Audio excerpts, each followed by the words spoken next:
చుక్క నీరు కూడా వదులుకోం, బనకచెర్లను చట్టపరంగా న్యాయపరంగా అడ్డుకుంటాం తీర్మానించిన రాష్ట్ర కేబినెట్. కాళేశ్వరం కమిషన్కు ప్రభుత్వం దగ్గరున్న ఆధారాలు ఈ నెల 30లోగా అందజేత. త్రిపుల్-ఆర్ దక్షిణ భాగం 201 కిలోమీటర్ల అలైన్మెంటుకు ఓకే. అన్ని కలెక్టరేట్లో తెలంగాణ తల్లి విగ్రహాలు, తెలంగాణ రైజింగ్ డాక్యుమెంట్ రూపకల్పనకు స్పోర్ట్స్ పాలసీకి ఆమోదం. విభజన చట్టంలోని అపరిష్కృత అంశాలపై హై లెవెల్ కమిటీతో చర్చించాలని నిర్ణయం.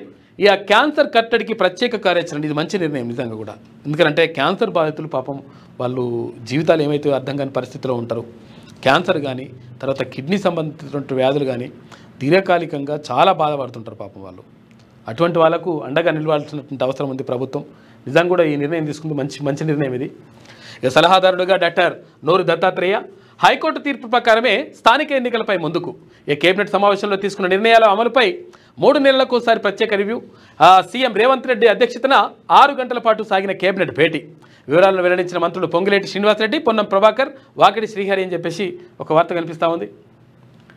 బనకచెర్ల ప్రాజెక్టును చట్టపరంగా న్యాయపరంగా అడ్డుకునేందుకు అన్ని చర్యలు చేపట్టాలని, అన్ని వేదికలను ఉపయోగించుకోవాలని రాష్ట్ర కేబినెట్ తీర్మానించింది. ఇక తెలంగాణ ప్రయోజనాలకు భంగం కలిగించేలా ఏపీ తలపెట్టిన గోదావరి బనకచెర్ల ప్రాజెక్టును వ్యతిరేకించాలని నిర్ణయించింది.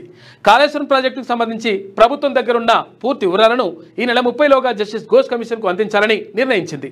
ప్రభుత్వ ప్రధాన కార్యదర్శి ఆధ్వర్యంలో సీనియర్ అధికారులకు ఈ బాధ్యతలు అప్పగించింది. తెలంగాణ స్పోర్ట్స్ పాలసీతో పాటు Telangana rising 2047 vision policy document రూపొందించేందుకు కేబినెట్ ఓకే చెప్పింది. డిసెంబర్ 9న తెలంగాణ రైజింగ్ 2047 విజన్ పాలసీని ఆవిష్కరించాలని నిర్ణయం తీసుకుంది.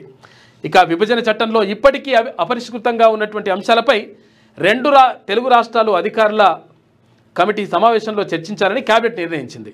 రాష్ట్రంలోని ప్రతి జిల్లా కలెక్టరేట్లో తెలంగాణ తల్లి విగ్రహాన్ని ఏర్పాటు చేయాలని, డిసెంబర్ 9న ఈ విగ్రహాలను ఆవిష్కరించాలని ఆదేశించింది. ఇది తీర్మానం పెట్టినటువంటి ప్రతిపాదన. ఇక్కడ మండలిలో ప్రతి నెల 2 సార్లు జరిగే కేబినెట్ సమావేశంలో తీసుకున్న నిర్ణయాలపై ప్రతి 3 నెలలకు ఒకసారి ప్రత్యేక రివ్యూ చేపట్టాలని నిర్ణయం తీసుకుంది.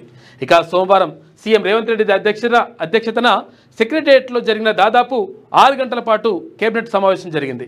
ఇందులో కీలక నిర్ణయాలు తీసుకున్నారు. ఈ వివరాలను మంత్రులు పొంగులేటి శ్రీనివాసరెడ్డి, పొన్నం ప్రభాకర్, వాకిటి శ్రీహరి మీడియాకు వెల్లడించారు. ఇక మరిన్ని ఏం నిర్ణయాలు ఉన్నాయంటే ఈ నిర్ణయాలే కాకుండా సంగారెడ్డి జిల్లాలో ఇంద్రేశం, జిన్నారం కొత్త మున్సిపాలిటీల ఏర్పాటుకు మంత్రివర్గం ఆమోదం తెలిపింది. ఇస్నాపూర్ మున్సిపాలిటీని అప్గ్రేడ్ చేయాలని కూడా నిర్ణయించిందట. వీటితో పాటు రాష్ట్రంలో కొత్తగా ఏర్పాటు చేసిన మున్సిపాలిటీల్లో కమిషనర్ల నియామకానికి వివిధ విభాగాల్లో 316 పోస్టుల భర్తీకి కేబినెట్ ఓకే చెప్పింది. ఇక హైదరాబాద్ చుట్టూ నిర్మించబోయే రీజనల్ రింగ్ రోడ్డు దక్షిణ భాగం అలైన్మెంట్ ప్రతిపాదనను కూడా కేబినెట్ ఆమోదించింది. ఇక R&B విభాగం తయారు చేసిన 3 ప్రతిపాదనలు ఈ సందర్భంగా పరిశీలించింది. ఇక చౌటుప్పల్ నుంచి సంగారెడ్డి వరకు 201 కిలోమీటర్ల పొడవు ఉండే అలైన్మెంట్కు తుది ఆమోదం కూడా తెలిపిందంట. మొత్తం కూడా చాలా నిర్ణయాలు తీసుకున్నారు. నిర్ణయాల్లో బనకచెర్లకు సంబంధించి కానీ తర్వాత ఇక్కడ బీసీ రిజర్వేషన్కి సంబంధించి, మరోవైపు అన్ని కలెక్టరేట్లలో ఇక్కడ తెలంగాణ తల్లి విగ్రహాలకు సంబంధించి ప్రధానంగా నిర్ణయాలు తీసుకున్నట్టుగా అనిపిస్తూ ఉంది. 6వ తరగతి నుండి 10వ తరగతి విద్యార్థులకు గొప్ప అవకాశం. ఏపీ, తెలంగాణ మరియు CBSE విద్యార్థులకు ఎలాంటి అడ్మిషన్ ఫీజు లేకుండా సంవత్సరానికి కేవలం 1000 రూపాయలకే IIT స్టాండర్డ్స్ తో ఆన్లైన్ ట్యూషన్స్ చెప్పబడును. 15 ఏళ్ల సుదీర్ఘ అనుభవం గల ఫ్యాకల్టీతో క్లాసులు నిర్వహించబడును. ఇప్పుడే ప్లే స్టోర్ నుండి ధర్మవాహిని యాప్ ని డౌన్లోడ్ చేసుకోండి. వివరాలకు సంప్రదించండి 7893051526.